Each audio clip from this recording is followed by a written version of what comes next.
Теперь левый подшипник.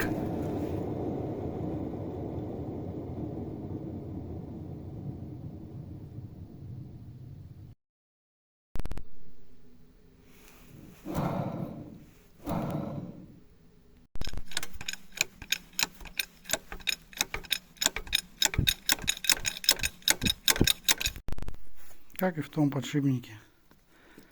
Эта сторона живая, смазки, а это в ржавчине. Ставим новый. Новый залезает. Все, подшипничек затянут. Плоскость почищена.